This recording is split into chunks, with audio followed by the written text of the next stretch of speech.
For the acute angle E, अब यहाँ पे एक राइट एंगल ट्रायंगल है जिसमें एक अक्यूट एंगल बना हुआ है, ये एंगल ई। साइन ऑफ ई 5/√41 दिया हुआ है। जो साइन है इस एंगल ई का वो 5/√41 दिया हुआ है, और कॉट ऑफ ई, को टेंजेंट ऑफ ई, उसकी भी वैल्यू दी हुई है 8/10। Find the values of the other 4 trigonometric ratios. तो साइन और कॉट के अलावा बाकी बचे हुए 4 ट्रिग्नोमेट्रिक रेशियोज की वैल्यू हमें यहाँ पे बतानी है। तो पहले तो मैं चाहूंगा कि आप इस वीडियो को पॉज कर लें और इसे एक बार खुद से ज़रूर ट्राई करें। अभी मुझे लगता है आपने इसको ज़रूर एक बार ट्राई कर लिया होगा, तो फिर चलिए अब हम इसे मिलकर सॉल्व करते हैं।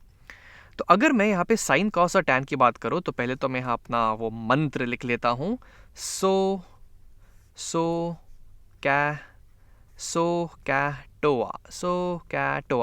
साइन होता है, साइन हमारा हो जाएगा opposite upon hypotenuse, opposite upon hypotenuse. लेकिन चूंकि हम यहाँ पे अभी साइन ऑफ ई की बात कर रहे हैं, साइन ऑफ एंगल ई, तो वो एंगल ई के रिस्पेक्ट में जो ऑपोजिट साइड है और हाइपोटेनस उसकी वैल्यू हो जाएगी। अब एंगल ई के रिस्पेक्ट में जो ऑपोजिट साइड है वो है ये एफ डी, जिसकी वैल्यू 5 यूनिट्स है। तो ये वैल्यू हो जाएगी 5 अपॉन हाइपोटेनस, हाइपोटेनस भी हमें दिया हुआ है डी, लॉन्गेस्ट साइड जो इस 90 डिग्री के ऑपोजिट होगी, ये वाली साइड, उसकी वैल्यू भी √41 दी हुई है। तो 5 अपॉन √41 इसकी वैल्यू होगी, और जो कि एक्चुअली अगर हम इसको मिलाना चाहें तो इस इन्फॉर्मेशन के आधार पे सही भी है। एक्चुअली नहीं भी दिया रहता तो कुछ फर्क नहीं पड़ता, क्योंकि ट्रायंगल देख के हम साइन की वैल्यू निकाल ही सकते थे। अब साइन का अगर हम रेसिप्रोकल ले लें तो वो हमारा हो जाएगा कोसेकेंट, यानी कि जिसको हम शॉर्ट में लिखेंगे cosec, cosec of angle A, वो हो जाएगा ऑपोजिट अपॉन हाइपोटेनस का रेसिप्रोकल, यानी कि हाइपोटेनस अपॉन ऑपोजिट। और इसकी वैल्यू क्या होगी, तो हाइपोटेनस है यहाँ पे √41, √41 डिवाइडेड बाई ऑपोजिट। अब ई के रेस्पेक्ट में ऑपोजिट साइड है ये एफ डी, जिसकी लेंथ 5 यूनिट्स है, तो √41 अपॉन 5 कोसेक ऑफ ए की वैल्यू हो जाएगी। तो दो ट्रिग्नोमेट्रिक रेशियोज के वैल्यू हमें पता चल गए। अब आते हैं कॉस पे। तो अगर मैं कॉस ऑफ ई की बात करूं तो वो हो जाएगा एडजेसेंट अपॉन हाइपोटेनस के बराबर, एडजेसेंट अपॉन हाइपोटेनस। और इसकी वैल्यू क्या होगी, तो एंगल ई के रिस्पेक्ट में, एंगल ई जिस पे बैठा हुआ है ये एफ ई, ये हो जाएगा इसका एडजेसेंट साइड, एडजेसेंट साइड। लेकिन इसकी वैल्यू तो हमें दी ही नहीं हुई है, ये तो कुछ ए मान लिया गया है यहाँ पे। तो एक काम करते हैं, अभी के लिए हम इसे ए ही रखते हैं, इसमें हम ज़्यादा छेड़खानी नहीं करते हैं, इसको ए ही रखते हैं, डिवाइडेड बाई हाइपोटेनस। अब हाइपोटेनस तो डी है √41, तो वो √41 हम यहाँ पे लिख देते हैं। यानी क्या कि अगर हमको इस ए की वैल्यू पता चल जाए, इस एडजेसेंट साइड की लेंथ पता चल जाए, तब हम कॉस ऑफ ई इसकी वैल्यू पता कर लेंगे। चलिए आगे देखते हैं कि आगे हमें और क्या क्या पता है। कॉस का उल्टा होता है सेकेंट, यानी सेक ऑफ ई। तो सेक ऑफ ई की अगर मैं वैल्यू लिखूँ यहाँ पे तो वो हो जाएगा इसका रेसिप्रोकल, यानी कि हाइपोटेनस अपॉन एडजेसेंट। हाइपोटेनस है मेरा √41, √41 यूनिट्स लंबा, और एडजेसेंट अभी भी मुझे नहीं पता है, तो अभी के लिए मैं उसको ऐसे छोड़ देता हूँ, ठीक है। अब टैन पे आते हैं।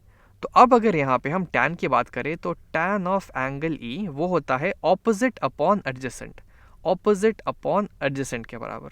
तो देखते हैं इसकी वैल्यू क्या होगी। तो एंगल ई के रिस्पेक्ट में ऑपोजिट साइड है ये डी एफ, जिसकी वैल्यू 5 यूनिट्स है, तो ऑपोजिट तो हो जाएगा 5 यूनिट्स लंबा, डिवाइडेड बाई एंगल ई का एडजेसेंट साइड है ये एफ ई, जिसकी वैल्यू हमें नहीं पता है, तो उसको हम ए ही मान लेते हैं, जो कि हम मान रहे हैं यहाँ पे, तो उसको वैसे ही छोड़ दिए।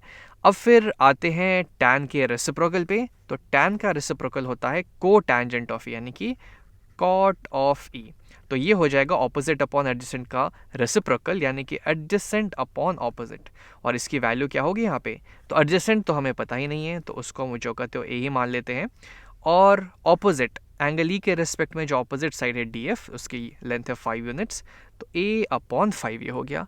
लेकिन अब अगर हम क्वेश्चन को ध्यान से देखें तो हमें को टैंजेंट ऑफ ई, यानी कि कॉट ऑफ ई की वैल्यू यहाँ पे दे रखी है, जो कि 8/10 के बराबर दी हुई है। तो अगर मैं इसको 8/10 के बराबर कर दूं, 8/10 की इसको बराबर कर दूं, तो यहाँ से ये जो मुझे इक्वेशन मिली है, अगर इसको मैं सॉल्व कर दूं यहाँ पे, तो मुझे ए की वैल्यू मिल जाएगी। और एक बार ए की वैल्यू मिल गई तो मैं फिर बाकी सारे रेशियोज बता दूंगा। तो चलिए इसको तो पहले हम सॉल्व करते हैं, यहाँ पे इसको थोड़ा सा हम यहाँ पे सॉल्व कर लेते हैं। तो a/5 मेरा है 8/10 के बराबर।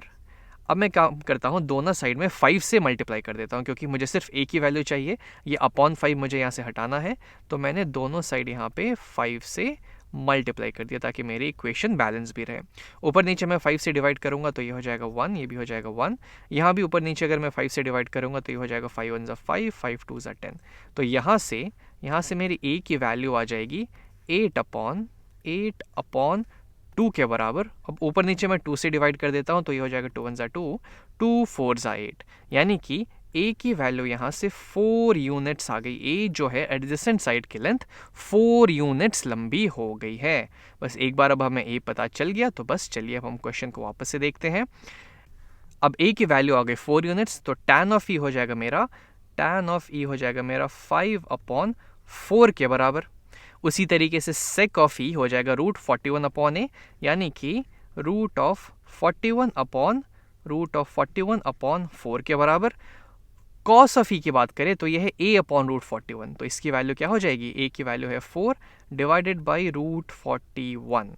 तो इसकी वैल्यू हमें पता चल गई 4/√41, और साइन और कोसेक तो हमें पता ही थे।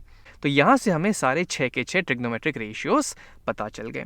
और एक्चुअली आप चाहें तो इसको दूसरे तरीके से भी कर सकते थे। अब हमें एक राइट एंगल ट्रायंगल में 2 साइड पता है, तो पाइथागोरस थ्योरम लगा के हम तीसरी साइड भी पता कर ही सकते हैं। और एक्चुअली ये काम हम यहाँ करके चेक भी कर सकते हैं कि a की वैल्यू जो हमारी आई 4 यूनिट्स वो सही है या नहीं, क्योंकि अगर ये सही है तो 5 का स्क्वायर प्लस 4 का स्क्वायर, दोनों साइड के लेंथ का स्क्वायर हाइपोटेनस के स्क्वायर के बराबर होना चाहिए। तो चलिए इसको पहले हम देखते हैं कि इसकी वैल्यू क्या आएगी यहाँ पे। तो 5 का स्क्वायर होता है 25 प्लस 4 का स्क्वायर होता है 16। 25 प्लस 16 होता है 6 और 5 11, 1 कैरी, 2 और 1 3 और 1 4, 41 के बराबर। और हाइपोटेनस है √41, तो अगर मैं इसका स्क्वायर कर दूं तो इसका मैं स्क्वायर कर दूं, यानी कि √41 का मैं स्क्वायर कर दूं तो वो 41 आ जाएगा, यानी कि ये एकदम सही बात है।